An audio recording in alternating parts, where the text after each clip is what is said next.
of someone who has gotten into public office and maintains his position in public office without compromising his faith, in fact speaking out clearly and consistently in favor of life and in support of the teaching of the Catholic Church. Need I say more? Mr. Jason Kenney, please.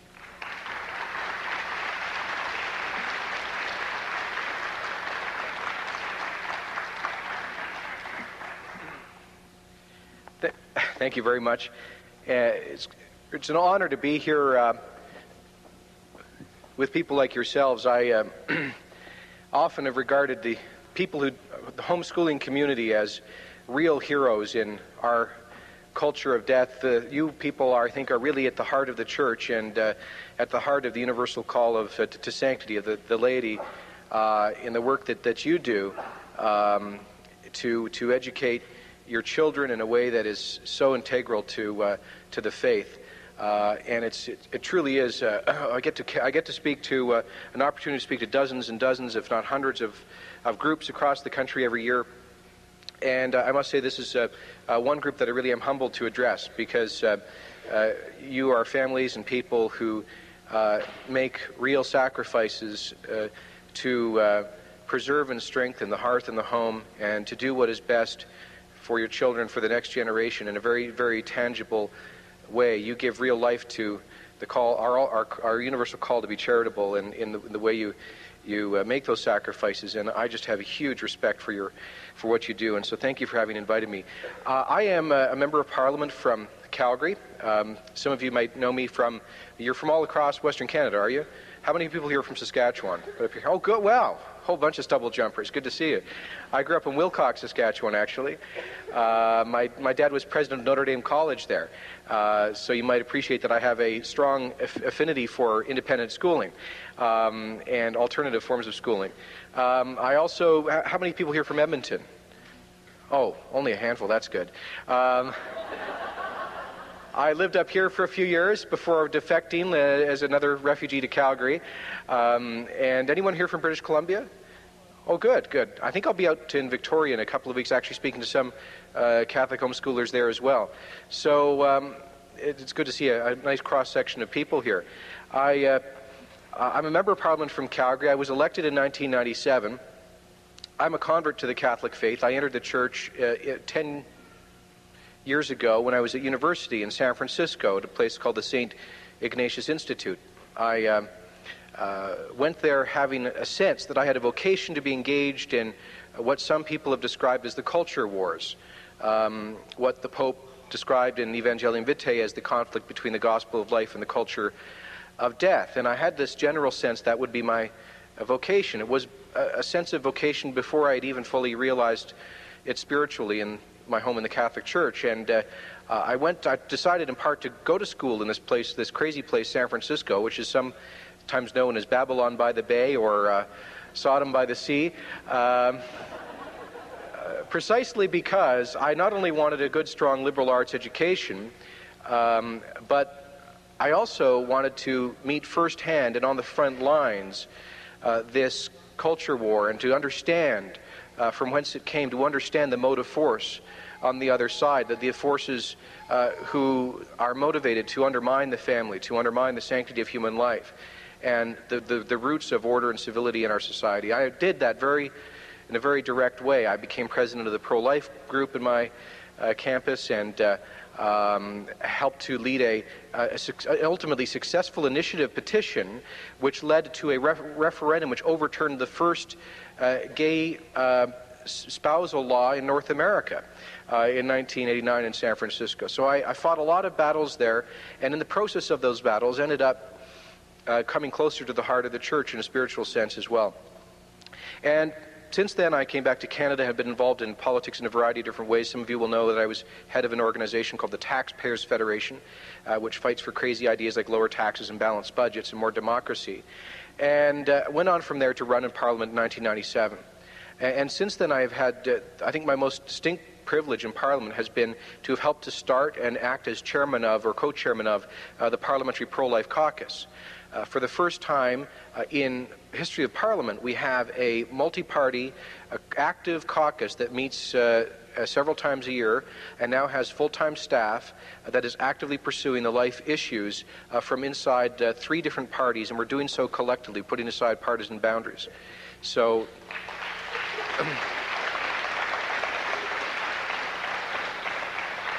that's a great privilege. So here I am in the midst of what I always felt called to do, which is to fight for the gospel of life in a way that, you know, the Holy Father says in Evangelium Vitae. He wrote something there which really struck me with tremendous force, like lightning once. Even though I was somebody who always felt a disposition to political action, I always had this kind of sense, I guess this thing that most of us have, that politics is somehow an intrinsically evil activity, that it is filled with so much moral compromise and so many moral hazards and so much corruption of both the soft and hard varieties, that it was impossible to sanctify politics, that it was just impossible to avoid sort of moral corruption. And so I resisted this feeling of a call to the political vocation until I read Evangelium Vitae, and in there, I think it's section 64, the Holy Father says, he talks about our political responsibilities in the promotion of the gospel of life, and he says that we are called, and I'm paraphrasing, we are called to be charitable in our promotion of the gospel of life, and he talks about certain forms of charity, one of which he describes as political activity, as a necessary form of charity in the promotion of the gospel of life. And he says that twice in 2 different sections. He speaks about politics as charity. It had never occurred to me before that the political vocation could actually be one of giving oneself for the benefit of others. And that was what ultimately inspired me to run in 1997. And it's been everything I've done since then has been a kind of confirmation of that I was led in the right direction. I mention all of this because I knew what the big issues were. I've been involved in the pro-life movement since I was a kid. And I could see the denigration of the family in domestic politics, and I could see the way that education bureaucrats have been trying to increasingly diminish the role of parents and the moral education of children. I could see how government agencies in so many ways undermine parental authority and responsibility in domestic politics. I could see how tax policy is deliberately designed to attack and undermine the single-income traditional nuclear family. I could see all of these things, but it wasn't until about a year until I got into Parliament that I began to see all of this having an international, worldwide dimension, and that is very much rooted in the agenda of the United Nations, its various conventions and committees. And so last year, as I read more and more about this, I think my first awakening to this was, of course, the Cairo Conference on Population and Development, which was held, as you'll recall, 6 years ago in Cairo. And I was suddenly awakened to this whole international agenda by the leadership, again, of the Holy Father, who said at the time, he sort of made some very strong and provocative remarks about the danger that lay at the heart of this UN agenda, at the Cairo population program, and he suggested that this was really a very serious spiritual battle that was going on. In fact, he called on Catholics to specifically pray the St. Michael's prayer, to rebuke the devil in connection to the agenda that was developing at the Cairo conference, an agenda which was wholly directed toward the attack on the sanctity of human life and the centrality of the nuclear family. And because of his leadership in Cairo 6 years ago, not there personally, but the interventions of the delegation of the Holy See at that United Nations convention, because of the broad and bold ecumenical interfaith coalition assembled through the leadership of the Church, a coalition including Islamic countries, Catholic countries, vibrantly Protestant Christian countries, the Holy Father was able to stop almost cold in its tracks the most extreme elements of the United Nations agenda at the Cairo conference 6 years ago. And since then we've seen the agenda continue, the juggernaut continue. The forces of the culture of death were not satisfied, of course, when they saw the Vatican, the Holy See managed to prevent language in that convention, which would have essentially granted an international right to abortion, and which would have removed any reference to parental rights or responsibility in the education of their children in terms of sexual development. So that was stopped, but the movement continued and picked up pace a couple of years, or the next year in Beijing, at the United Nations Convention on the Rights of Women, whose fifth-year retrospective review has just been completed yesterday in New York at the United Nations. And then at Istanbul at the Habitat Convention on Housing, and on and on and on. So one convention after another over the past 5 or 6 years, the juggernaut has really picked up. So I developed a bit of a curiosity about this, even though my main focus is domestic politics. So last year, I went down to New York at my own expense. In fact, let me tell you a funny story. This was the fifth-year review of the Cairo conference. And a lot of pro-family activists in Canada were ringing the alarm bells, saying that this was going to result in another attack on parental rights and responsibilities, on the sanctity of human life, and another attempt to create an international right to abortion, and the whole gamut of perverse sort of anti-rights that the culture of death, the International Planned Parenthood Federation, and all of its allies were trying to entrench. So I was interested in finding out more about this. So I wrote to our Minister of Foreign Affairs, Lloyd Axworthy, along with one of my parliamentary colleagues, Eric Lowther, who is chairman of the Alliance Party's pro-family caucus. And I said, Minister Axworthy, I'm very interested in this convention. I'm very interested in the agenda of the Canadian delegation. In fact, I would very much like to be, if not a member of the delegation, at least an official observer to the Canadian delegation at the UN convention in New York. Well, my first letter didn't get a response, which is not atypical for a backbench member, for an opposition member of parliament, I should say. My second letter didn't get a response. My third letter didn't get a response. And, of course, the clock was ticking. Finally, the release came out announcing who the Canadian delegation would be. There were 6 people on it, and 3 of them worked for the Department of External Affairs, and the other 3 were either employees of or advisors to Planned Parenthood and its various affiliates in Canada. So I went down to, so he basically wrote back and said, I'm sorry, but there's really no room for you. We've already filled the delegation. Sorry, I wish you contacted me earlier. We just lost your correspondence in a file somewhere. So that didn't, Eric Lowther and I wouldn't stop there. So we hopped on a plane at our own expense and went down to New York and managed to get registered as non-governmental organization observers through a, get this, a Mormon law school from Utah.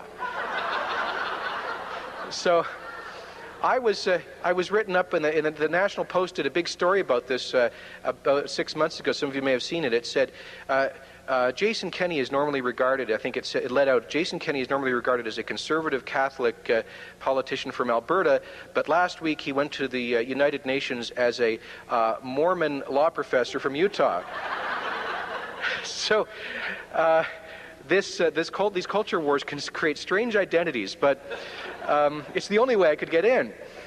And so I arrived at the big UN delegation hall and went over to greet the Canadian delegation and went over and extended my hand just before the main session started, said, hi, I'm Jason Kenney, a member of Parliament with the then Reform Party, and I'm here to see what you guys are up to. You should have seen the jaws drop and hit the floor. And they went scurrying around, people running around, calling Ottawa, finding out what's going on, who is this, why is he here?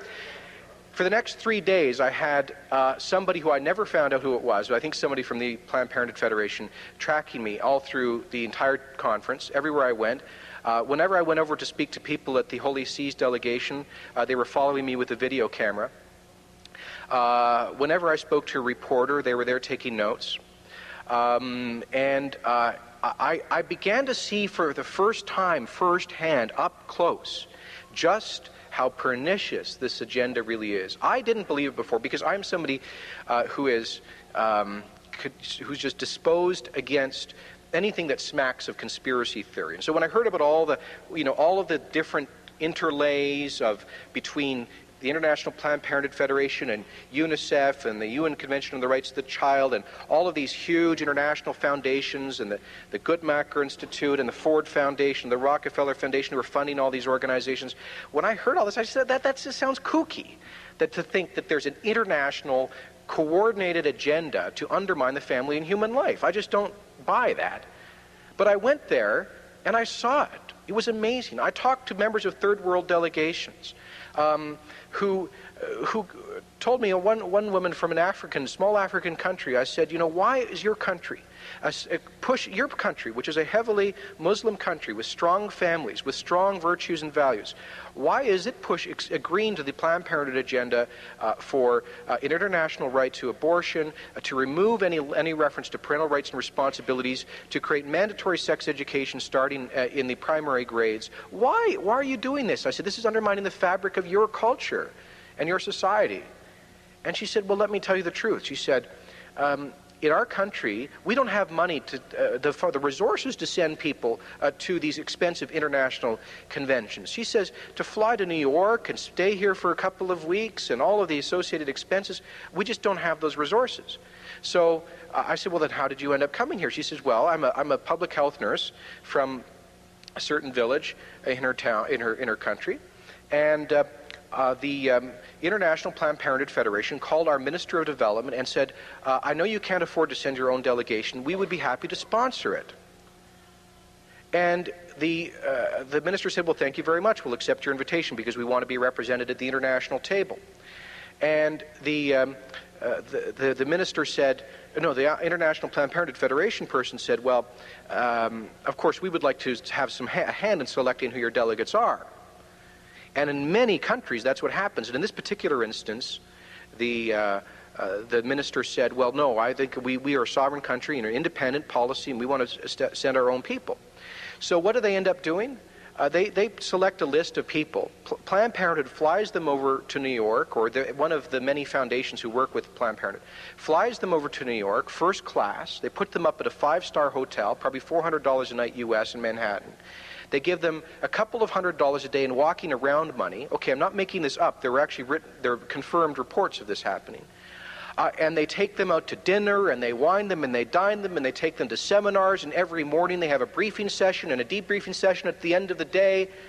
And there's only 2 or 3 delegates from these small countries, and the sessions often drag way, way, way into the night where they can't possibly stick around. And they become basically prisoners to the Stockholm Syndrome. They become hostages to the people who are paying the freight. And so all of these third world countries, their delegations are, well, not all of them, but many of them, their delegations are heavily influenced by people who have a very, very clear agenda.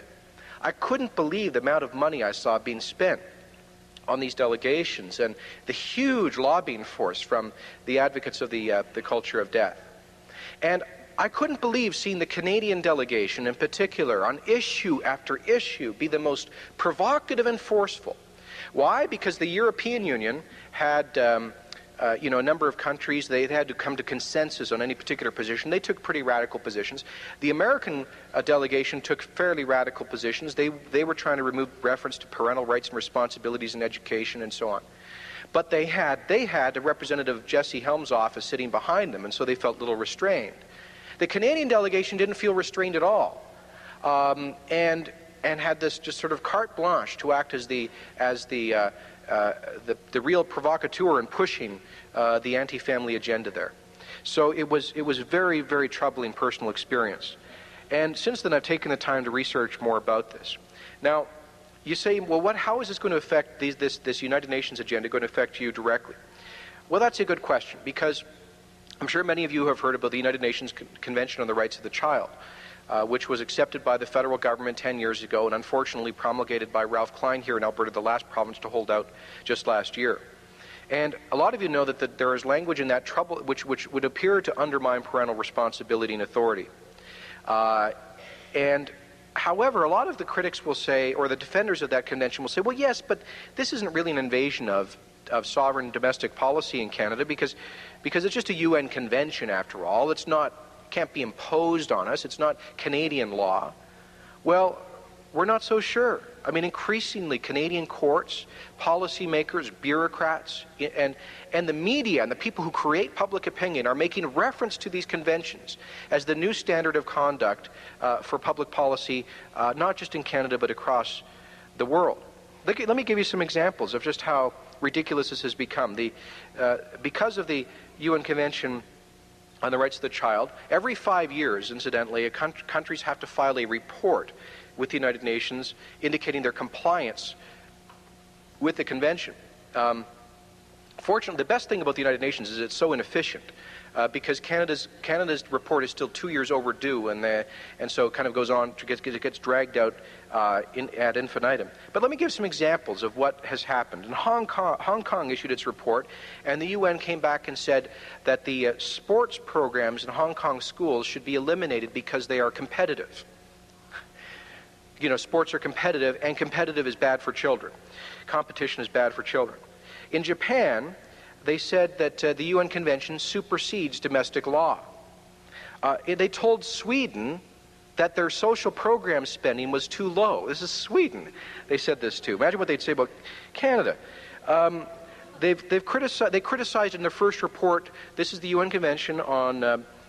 it's actually the UN Committee under the Convention of the Rights of the Child, criticized Canada in their first report for not having having done enough to educate Canadian children about their rights under the Convention of the Rights of the Child. Why do you think it was that UNICEF, one of the UN's agencies, worked with Elections Canada to create a bogus election, quotes, on children's rights in our schools last year? Now, many of you, one of the reasons I'm sure that many of you are homeschoolers is because you want to keep your children free from that kind of politicization, that kind of taint, that kind of soft propaganda which happened through that election. They tried to get every Canadian child to think of themselves, even in primary grades, as autonomous political actors who were in complete command of their own rights in as much as they were adults. That's what that agenda was about, and that came from this UN report. See, this is how it happens. The Canadian government goes and participates in writing the report. They send extremist delegates to represent us. Their objective is to undermine parental responsibility, to entrench this notion of the autonomy of children. And then those ideas get entrenched in the convention, and then the Canadian government issues a report saying, please slap us on the hand so that we can go further towards implementing this vision. So the UN says, okay, you need to educate your children more about their political rights.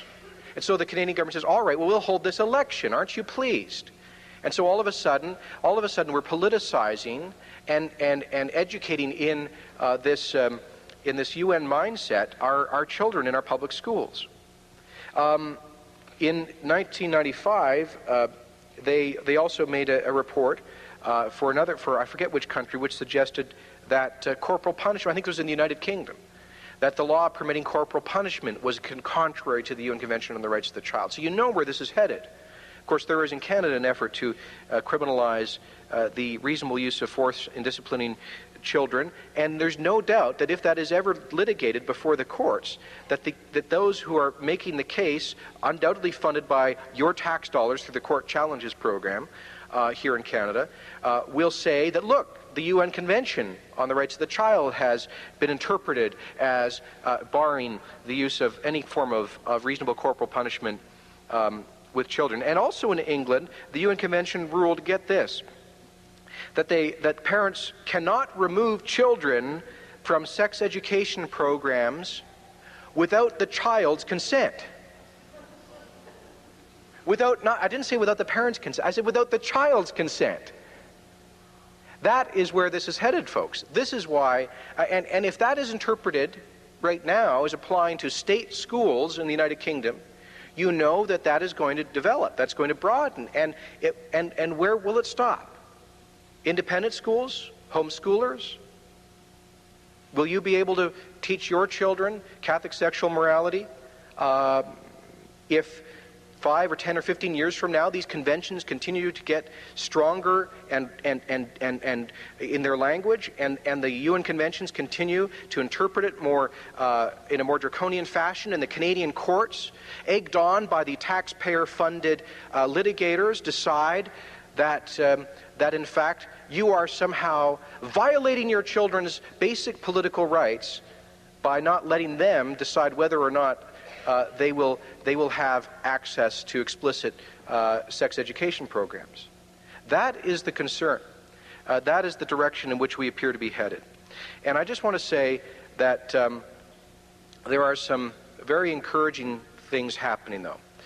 It's not all dark, because finally we see some real concrete signs of hope developing, some real signs of resistance to this whole agenda. Here in Canada, just last weekend, a coalition of Canadians representing a variety of groups organized by Focus on the Family out of Vancouver held a conference in New York in preparation for the fifth-year review of the Beijing Convention. And there were, I think, about 45 really top-notch pro-family Canadian experts and activists, academics, lawyers, and parents who were concerned about this. And they met and they said, how can we, as Canadians, train ourselves to be much more engaged in fighting this anti-family, anti-life agenda at the international level, to which Canada is a major contributor? And they decided that, I was invited to be there, but because of political responsibilities couldn't attend. They decided that we need to encourage a core group of activists, pro-family activists, to focus on each of the UN conventions as they come up. There's like one a year. In fact, next year, 2001, there will be a convention on housing, on habitat, the fifth-year review of the Istanbul Convention. You might say, what does housing have to do with family and education and life? Well, in every document, the other side is trying to incorporate language which talks about, their agenda isn't, as I saw last year in New York, isn't potable water. It's not better agricultural technology for developing countries. It's not about a better distribution of goods or the creation of wealth. That's not what these people are concerned about when they talk about development or housing. Their solution to the problems of the third world is to have less people in the third world. That's the bottom line. Their solution is to human problems is to eliminate human beings.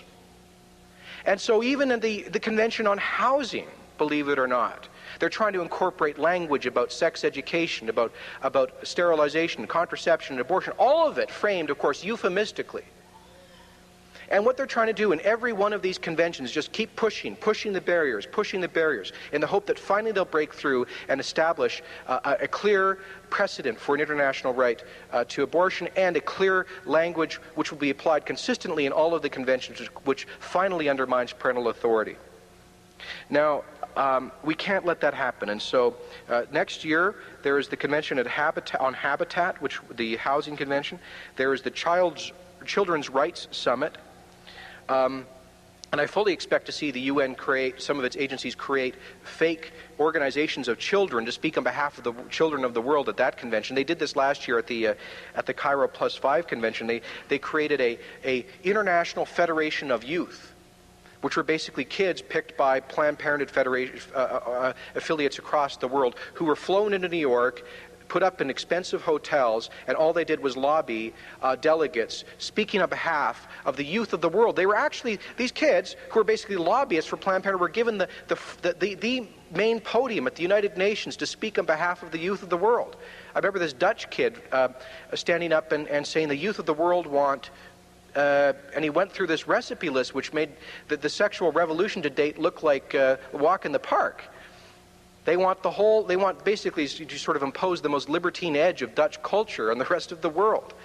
Ironically, these people, pretend to be friends of the developing countries in the third world, when in fact what they really are is old-fashioned cultural imperialists, wanting to impose their secular, relativistic, anti-life, anti-family, militantly atheist culture on societies which want to have nothing to do with it. And they're using the enormous power of these international agencies and the money that backs them up in order to do it. So we have the Habitat Convention next year, the UN Convention, Children's Rights Summit, and also the Convention on Genocide or on War Crimes, which is particularly troublesome in terms of undermining national sovereignty.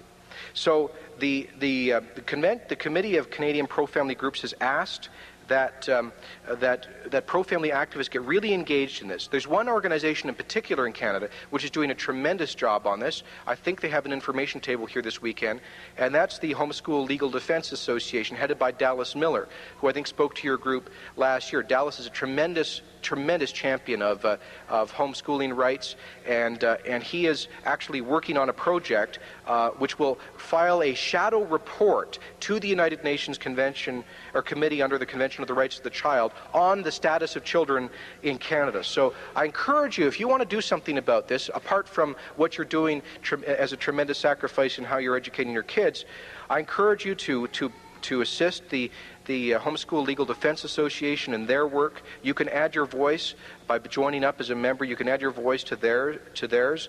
And also there's the tremendous work being done by the Catholic Family and Human Rights Institute in New York, headed by Austin Roos, which is kind of the brain center, the nerve center of the pro-family lobby at the United Nations.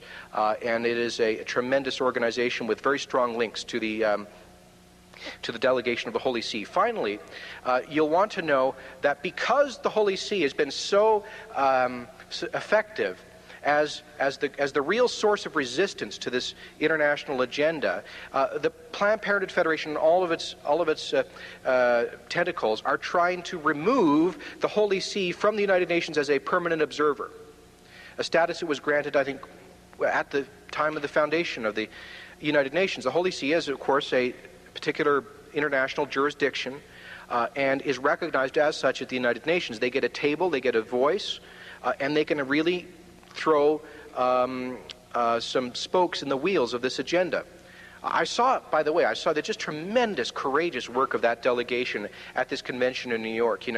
When the Holy See would intervene again and again and again to stop the anti-family language, and they would get booed and catcalled and hissed from the floor from the American delegation and the European delegations. It was amazing.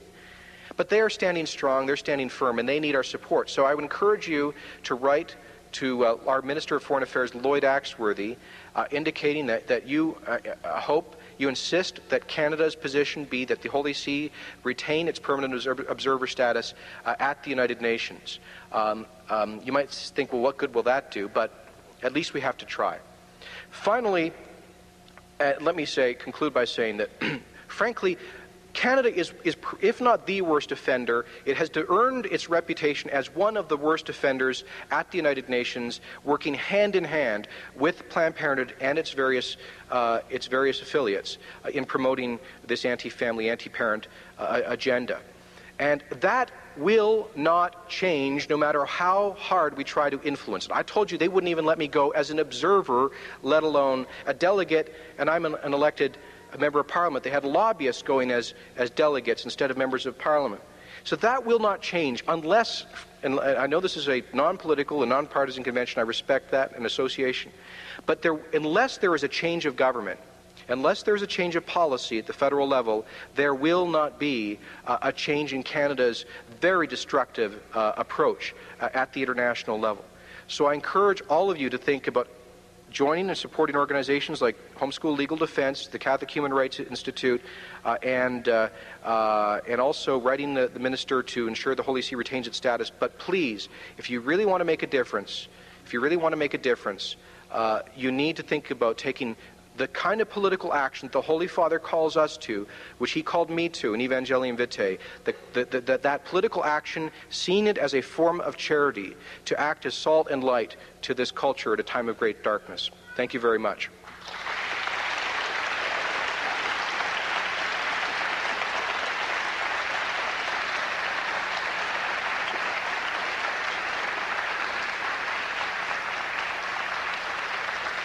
I know. Thank you.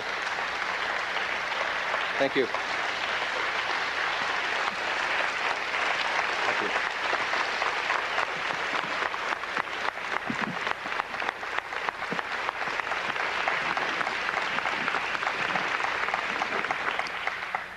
Thank you very much. It's gratifying to think that some people actually appreciate what we're trying to do. I can tell you, I don't often get that feeling in Ottawa. I know I don't have much time, but if anybody has a couple of quick questions, I'd be happy to try to deal with them.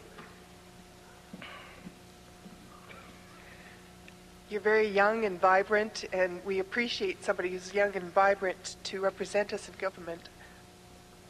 What I'd like to ask is how we can get more delegates like yourself in government, and whom do we lobby? Well, the first question is, how do you get more, I guess, MPs like myself or people in elected positions in government? The steps are very simple. They're very concrete. I only won my nomination. First of all, you have to win a nomination to get elected to Parliament. In this part in Western Canada, getting to Parliament means winning the nomination generally of one particular political party. That would be mine, the Alliance, where we have 80% of the seats. I'm being very concrete here. You don't mind if I'm practical about this? I'm a practical person. And so what we need is to get more people nominated to my party who share our values. And winning a nomination is not a difficult task. It only takes a few hundred people. And if we could stir Catholics of conscience and like-minded Christians and others to action in constituencies across the country, just a few hundred in each constituency, there's no reason why we couldn't elect, why God wouldn't finally answer my prayer to send reinforcements, my daily prayer. So perhaps there's people in this room who maybe have just this twinge that maybe they have this vocation. Maybe, as crazy as that political thing is, maybe as much of difficulty as it would be a burden for your family, maybe there's people in this room who know people who have the gifts and the skills to be engaged in politics. So think about, or encourage those people to think about running for nominations, particularly at the federal level, if we want to stop this agenda. And then support them. Shocking, it may sound shocking to us, complacent, apathetic, deferent Canadians, but it might actually mean joining a political party so you can vote and elect somebody in a nomination. And it might actually mean, and you know, in our system, and I'm going to make a little diversion here, reference to the button I'm wearing, in our system, for good or for ill, the vast majority of power is exercised by the leader of the party, and in particular in government by the Prime Minister or the Premier. Essentially, we have, 100% of power runs through that particular office. And I'm just going to say, make this plug. Right now, there is, as you know, an election on in my party to elect its leader, who will be the next leader of the opposition and could be the next Prime Minister of Canada. I just want to invite you to imagine with me for a moment what it would be like to have a Prime Minister of Canada one of whose first measures would be to appoint a pro-life, pro-family Minister of External Affairs who would get on a Challenger jet, go down to New York and fire the Canadian delegation and appoint a pro-family delegation.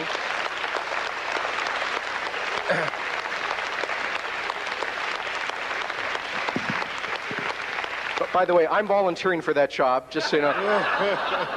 And imagine appointing a Minister of Justice, that Prime Minister appointing a pro-life, pro-family Minister of Justice who respects the letter of the Constitution and who will only appoint judges who will interpret and not make the law from the bench.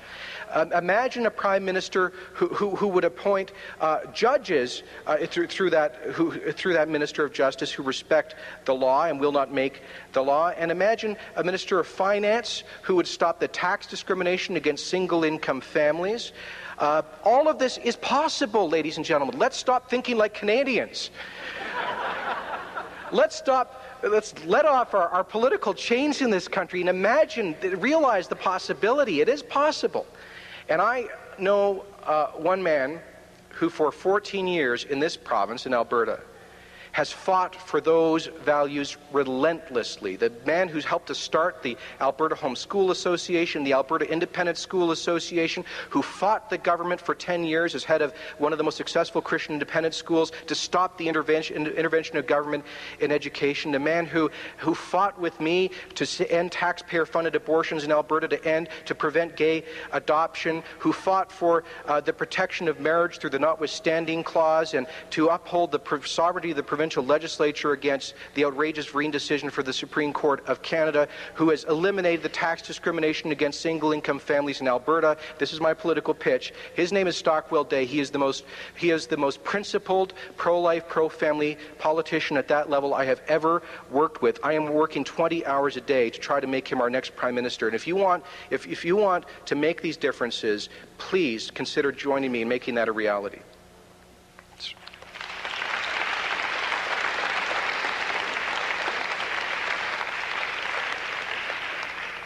First, I have a suggestion, and then and I'd like to end with a question.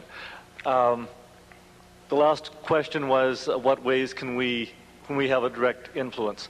One of the greatest means, I think, now is through the internet. As perhaps corrupt as it is, it's nonetheless an anarchy point. A person can get on the internet and have as much of a voice as anyone. And as an example, I went, and I needed an exorcism after this. I went to the home site of International Planned Parenthood about a year ago, and in New York. Yes, and discovered that they had an automated email form which was to be sent to Washington, requesting, because there was a drive to go ahead and have Planned Parenthood funding cut by the U.S. Senate.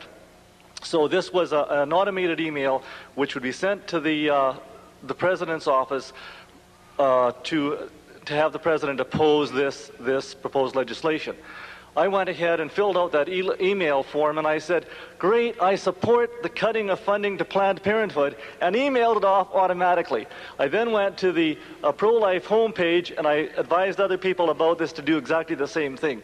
2 days later, I went back to the International Planned Parenthood's homepage, and lo and behold, the email's no longer there. In other words, they got the message. So, I mean, we can do these kinds of things.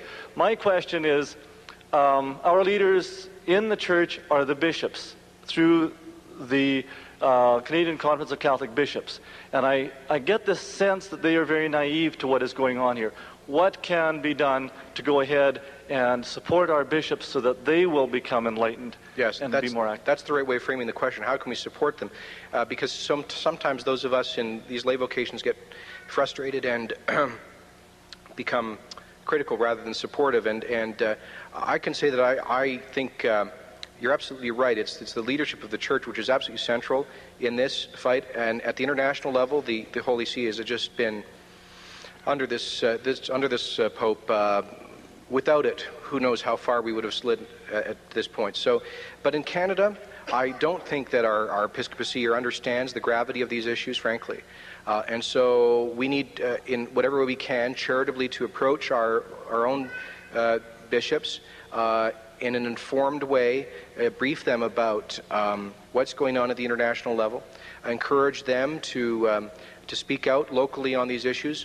I can tell you that there are a lot of Catholic politicians who, for whatever reason, don't have perhaps quite the zeal that I do about these things, but do have a conscience, and that conscience gets beat up and battered by the whips in the parliamentary system and by the media. They get pressured, they get cowed by political correctness. And if our bishops in this country were to perhaps be a little more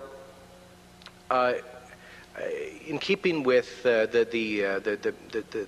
clarity of the Holy Father's message, it would, I think, influence positively those less than completely courageous Catholic politicians, and there are a lot of them, who just need a little bit of moral guidance, a little bit of encouragement to do and say the right things. And a lot of those are in the governing party, in the Liberal Party. So yes, we need to approach the bishops, again, in charity, with this information about what's going on at the international level. Some time ago, I was reading a report in the Globe and Mail, and they were talking about an acceptance of sexual consent among children. I believe the age was, when I was reading it, was something around 12 years. Right. Can you tell us what it is now, or what they're trying to push? Well, there is a move, essentially, to lower it to 12. I mean, they're on the fringes to move it to 8. And essentially, I mean, let's be frank about this, at its heart, the whole notion of consent is ultimately contrary to the entire vision of the people that many of the people we're talking about.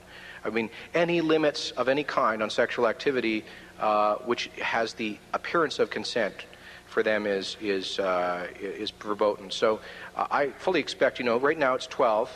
That'll be the benchmark right now. I mean, as you know, in Parliament right now, there's a private member's bill to lower the age of consent for a particular kind of sex to 14, and then internationally to 12. But I mean, I really I'm so cynical about this because I think I know where they're ultimately going, which is to eliminate any kind of restriction. Now, that's at the periphery right now, but I think that ultimately that'll be the direction they're headed in.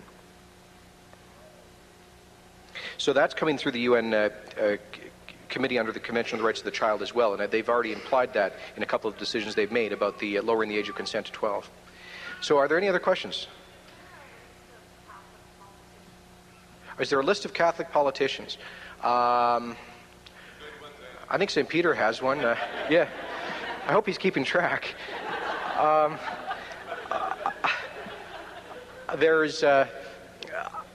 Funny you should ask that, because I gave a talk to a Catholic men's group in Ottawa a couple of months ago, and they asked for the same thing. I think I said, look, I don't have the time to do it. I think they've come up with one. You can actually, if you contact my office, I think they might have sent me a copy of this list of Catholic politicians.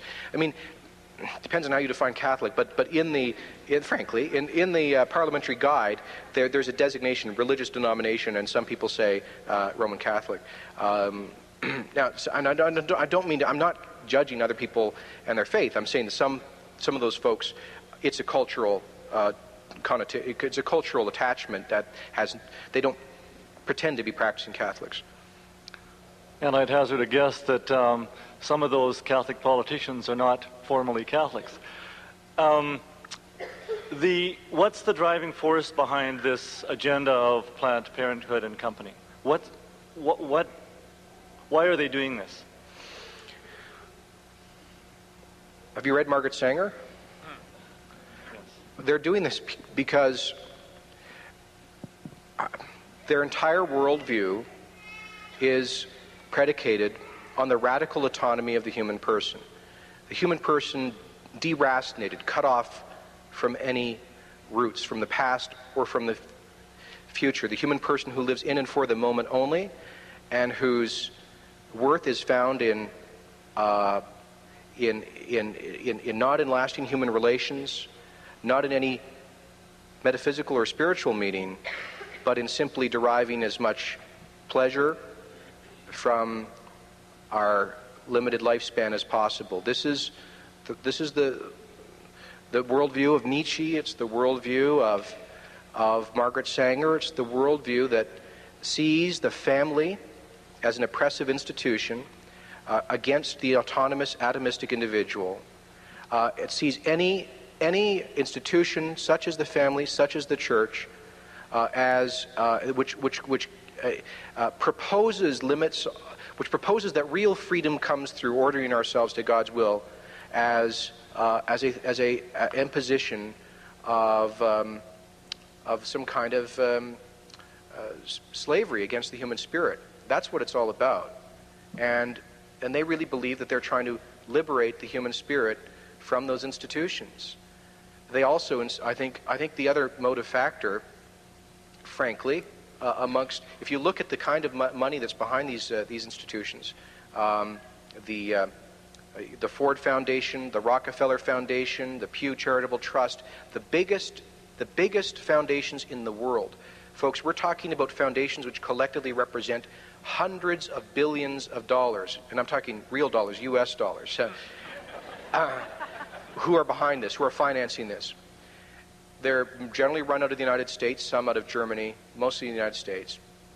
And they are, almost all of these foundations are the progeny, if you will, of White Anglo Saxon Protestants. And I'm a former WASP myself, so who I think have a kind of perverse notion of noblesse oblige towards the people in the developing world. And as I suggested before, so on the one hand you've got this kind of deep philosophical, radical, atomistic, libertine worldview driving this, and on the other hand you have this sort of perverse noblesse oblige, this sort of condescending, patronizing attitude towards, let me say it frankly, those brown people in the rest of the world. Most of whom these enlightened few in northern and mostly American wealthy society elites see as being, uneducated, basically, savages who are slaves to their Islamic or Catholic faiths, and they think that they're committing an act of charity to go into these countries and to remove the moral codes and to replace them with condoms and birth control pills and abortion clinics. They think that they're liberating these people from these traditional institutions which are enslaving them.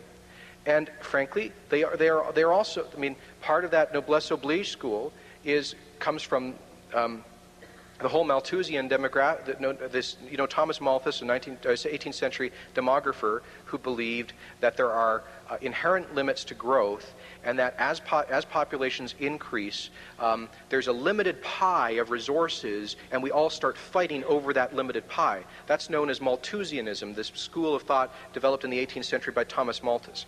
Now, ever since Malthus made his projections that the world would run out of resources as the population increased, ever since then, about every generation, there's been another projection of when we would reach this point of critical mass in terms of human population, when we could no longer sustain a human species on the planet Earth. And every single one of those projections has been wrong. The most famous one, the Club of Rome, 1968-69, said that by 1980, the human population would be in mass starvation, there'd be bread riots, we could no longer sustain. Of course, what's happened since then, the population of the world has more than doubled since then, and standards of living everywhere are increasing. There's more arable land, more agriculture, more mineral output, more resources because of human ingenuity. I'm sorry, I'm going on a tangent here. So you've got on the one hand this atomistic approach to the person. On the other hand, this Malthusianism, this notion that those folks in the third world are a threat to us, and we need to control them, and gosh darn it all, we're going to do it with billions of our dollars, and we're going to stop them from reproducing. At its hardest, cruelest edge, that's what it's about. And that's why the Pope hit it right on the button when he called it the culture of death. For those of us who would like to get involved in choosing the next leader of the Canadian Alliance, is anybody here going to be taking memberships afterwards? Did I plant that question? I didn't, honestly. I didn't. And there he is. Thank you for asking. One of Alberta... Thank you. I was waiting for that question. One of Alberta's leading pro-family activist just joined us here. His name is Roy Byer from the Canada Family Action Coalition, and he's the man to talk to. Excuse me, he's not with CFAC right now. He's with Families for Day, and Roy has brochures and membership books. You have until June 17th at the absolute latest to sign up so that you can choose the next Prime Minister, but you need those memberships in before to process them. Roy can do that right here, right now. And folks, oh gosh, I don't know, there's 300 people at this convention? And you all know people, if you could, everyone here sell 2 memberships, I could tell you this is very close. And there are people in Ontario who want to make sure that the pro-family voice is stifled in this. Oh boy, we need that support. So please talk to Roy afterwards. $10 to join. $7.50 is tax deductible. Roy with the goatee. Roy, wave. Roy, say hi. Okay. Okay. And And at 7:50 you get your taxes back. The vote is on June 24th. If no one candidate gets 50%, then there's a second ballot on July the 8th. Thank you. Thank you. Hi, Jason. I would like to put a plug in for what parents can do to educate their kids in Planned Parenthood. I run a Youth for Life group, and our speakers in the fall, we have a convention in the fall, is Rock for Life. And the main thing that they're going to be doing is telling kids about Planned Parenthood, how to boycott them, and what our kids can do, so that at a young level they can be involved with their children or with their peers. Yeah. Into university, and then, like you said, getting these educated kids into the UN so that they can make a difference, like the other side is making a difference. So I have a table here, and thank you for the lead-in. If anybody is interested in getting their kids involved in what you're talking about, please sign up my sheet, and I will send the information. It's October 14th in Drayton Valley this fall. That's great. Thank you. Thank you. Let me just say that Canadian youth have been on the forefront of the counter-revolution, if you will, at the international level. There's a young lady, I forget her name, from Ontario, Tanya Granic. yeah, who has started the International Federation of, I think they're calling it the International Federation of Youth, which is really a pro-life, pro-family lobby group. She's working. There's another Canadian girl who's working for Dana, the Irish Catholic singer who was elected to the European Parliament. The two interns for the Holy See's delegation at the United Nations are young Canadians. One of them a very bright girl from Calgary. We can be very proud that our youth are fighting back. Jason, I'd just like to say thank you for all the work that you're doing, and you're assured of our family support. There are certain things that sort of trouble me when we look at the overall picture, for instance, with what Planned Parenthood is trying to do. On the one hand, they're looking at negative growth in terms of population, and yet at the same time, they're not really affecting, I'm sorry, I'm not trying to sound fundamentalist Catholic against... Don't worry. Okay. On the other hand, for instance, there are trends showing that in Europe, the Islamic population is growing, and the Nation of Islam doesn't really restrict their growth. Yeah. Now, if as an organization with an agenda that has been around for so long, they're pushing negative growth, yes, in the third world as well as in the first world, like us with our Catholic tradition, we hand down and we pass on so that the future is assured for the faith. They are also passing on, but because they are negative growth, they seem to be self-destructing. Well, are you talking about Christian countries or Islamic countries? I'm sorry. No, Christian countries. Well, actually, Europe is actually... Well, okay, absolutely. Thank you for pointing. I mean, you're absolutely right. The whole Malthusian agenda at the United Nations is utterly bizarre when you look at the fact that, in fact, world population is about to begin a major decline. There's been, over the last 150 years, a fairly gradual curve up, and that's going to continue for about 20 years, and then we are set for a precipitous decline in world population as the average size of families has gone from worldwide in 1950, something like nearly 4 per family, in 10 years it's projected to be under replacement. And that, of course, has happened in the entire developed world already. The developed world is committing demographic suicide. There's no other way of putting it. And we are now, because of this UN agenda in part, we are pushing the developing world into into committing the same kind of demographic suicide. There are many, many developing countries which do not have replacement birth rates as it is. And there are countries like Japan and Italy in particular, traditionally Catholic country, which has, I think, a birth rate of under 1 per family.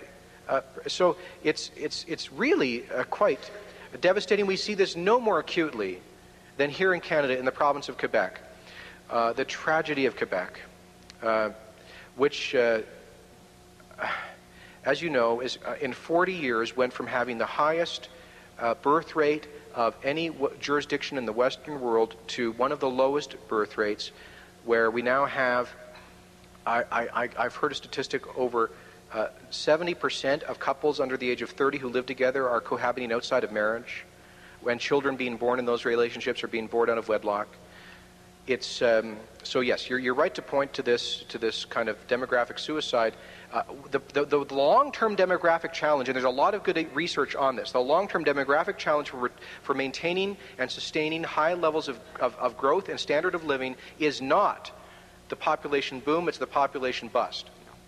Now, Jason, one of the things that concerns me about that is that in their culture of death, they are self-destructing, because if they are pushing reduced family sizes, their offspring, who they are going to indoctrinate in that same mindset, are generally not going to be populating. And I think one of the strongest things that we have going for ourselves as Catholics and people who live within the culture of life is that in a generation, by simply increasing our birth rate, politically even, when you look at the we're going to outnumber them, is what you're saying. Oh, yeah, pretty well, yeah. Okay. I like that strategy. Yeah. Thank you. What am I saying? I'm 32-year-old, unmarried, but I have to tell you funny. Can I tell you a funny story? Because I know we have to go quick, but I think you'll particularly appreciate this. I don't know if some of you saw the headlines. I don't normally tell this, but I was working. You know, how many of you know the Challenge team, the chastity group that goes great? The good work, eh? Yeah. And started by formerly Rebecca Morcos here in Edmonton, in fact, real firecracker. And of course, the Challenge team does just this terribly antisocial work of encouraging teenagers to consider actually waiting till marriage. Shame, you know. And they go around to high schools. And these kids, these high school and university kids, they don't get paid anything. They make money by selling T-shirts. They live basically a poverty existence. They are educated. They go to high schools and educate children. That this is an act of total charity. And yet, of course, Revenue Canada says they're not a charity. Why? Because they're only promoting one view of human sexuality, as opposed to Planned Parenthood, which, of course, is far more ecumenical in its approach to sexuality. So I went to Revenue Canada as the revenue critic and said, look, this is outrageous. I went to about a whole bunch of things. I went about Teen Aid and pro-life educational groups and other organizations, including the Challenge team, who had been denied or had their charitable status removed. And I said, you know, this is a little outrageous. Well, there was a little assistant to the minister furiously taking notes and very interested in what I had to say about the Challenge team. I couldn't understand why. The next day, I got a call from a reporter at the Ottawa Citizen saying, Mr. Kenney, is it true that you met with the Revenue Minister yesterday and talked about this chastity group? And I said, well, yes, we talked about 12 files. That was one of them. He said, well, what do you think about this group? I said, well, I think they're doing very good work, and they should have charitable status. They're clearly an educational, nonprofit organization. He said, no, I don't mean legally, politically. I said, what do you think about their message? What are they promoting? And I said, well, I think it's a good message. I think it's one that young people probably don't hear anywhere else in this culture. And maybe it's healthy if they hear that perspective about sexuality once in their adolescence. Then I can know the stories that are going to roll out of that, the holy roller and all that stuff, and that's imprudent. What am I going to do? So I just said, look, let me put it to you this way. I'm a practicing Catholic, and I try to live my faith in my personal life as best I can. He said, so I take it then you're abstinent. I said, you can take what you want from that. So he said, so how long have you been this way? And I said, I'm not going there. I'm sorry, I'm not going to talk about it. It's indiscreet to talk about the personal details of my life. It's not relevant to my political duties. And next day, I'm on an airplane, pick up the national newspaper, got my coffee, and the front page, no sex please, we're reformers, headline, on above the fold in the front page. And there were probably 10, that was right across the country. That day I came out of a TV studio in Vancouver. There was a television camera there to greet me, microphone. Mr. Kenney, could you please tell us about this born-again virgin business? There was, you may have seen some of the editorials that followed from that. So I just wanted to offer that as a kind of humorous anecdote about a little crucifixion that some of us face. But the encouraging thing was that we got over 100 letters in my office from young people saying, wow, we'd never heard of anybody who's actually doing that, so good for you.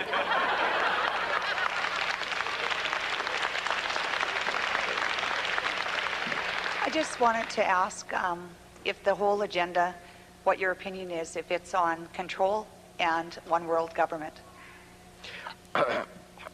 I think there definitely are advocates of what we might call one world government out there. They have literally there are organizations promoting it. I think they tend to be fairly marginal organizations who want to completely internationalize sovereignty and remove national sovereignty.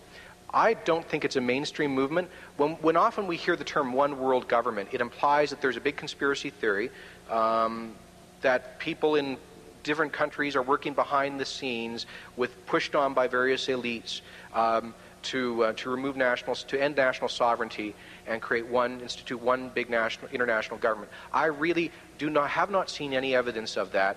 I think we need to be wary about the marginal movement for world government which exists, and we are being wary when we oppose things like the UN Convention on the war crimes tribunals, because that is a internationalization of sovereignty. They're basically trying to take the power of the court and move it up to the international level. So we have to be wary of things like that. But let's not overdo it and see shadows of conspiracies where they don't necessarily exist. There's an old-fashioned way to get rid of the press on a question like that, and you just say, well, didn't I tell you? And they'll say, well, no. Well, it mustn't be any of your business. Yeah, in retrospect, that would have been a better answer. I think Billy Graham's wife said it best when she said, if God doesn't judge the United States, he'll have to resurrect Sodom and Gomorrah and apologize. And I think the same is coming true for Canada now as well. When I was born in a Catholic country, in New Brunswick, and now I've been recently informed in a multicultural country. We've lost our status as a Catholic family. I'm quite ashamed by our Catholic Prime Minister. I spent the last 13 months in PEI, and if you want to be with a bunch of strong Catholics under attack, PEI is the place to do that. Very few people know that that's the only place in North America where abortion isn't performed. Is not performed on island soil. Yeah, that's true. However, the province does fund some. I had a meeting with very few.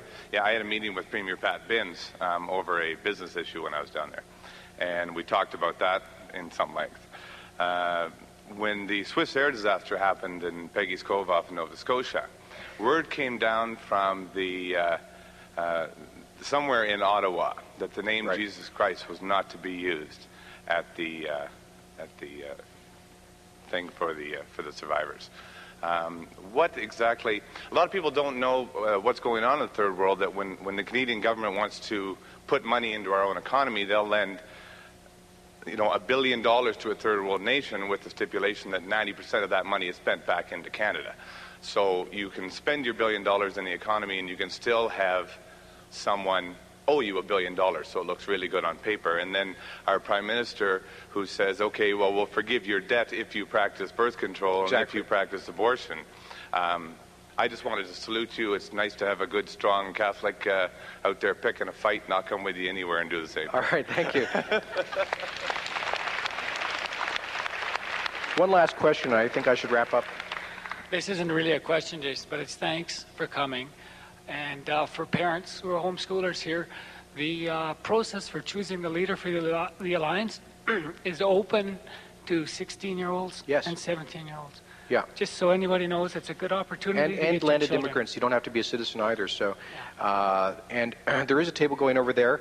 And I would encourage you, if you feel so inclined, not just to join, but to take some forms and to sign up people you know. You could even call them from here this weekend, or fax, go home and get some of the people you know in your own circle, and get that information into us. I'm chairman of Mr. Day's campaign, and I can tell you, I know that this is a very, very, very, very close race, and literally, so close that just the people in this room could put this over the top. That's how important it is to get behind him. I just want to say one quick thing here in regards to what you were talking about with the United Nations. One thing my husband and I have been doing to keep in touch with world events, especially with the UN, is through the internet we get Catholic World News. They're excellent. I don't know if you're familiar with them. Absolutely. And is it Zenit? Zenit? Yep. Yeah, they're excellent for world coverage, Catholic news. Very good. Very good to be informed. To share that with Yeah. everyone. All right. Well, this has been very encouraging for me. It's a real lift up and motivation for me to have heard all this encouragement. And again, thank you not just for having invited me, but for what you do in the domestic church, what you do for the Church Universal, and what you do to encourage those of us who are out on the front lines taking hits every day. It's good to know that there are good people behind us. Thank you very much.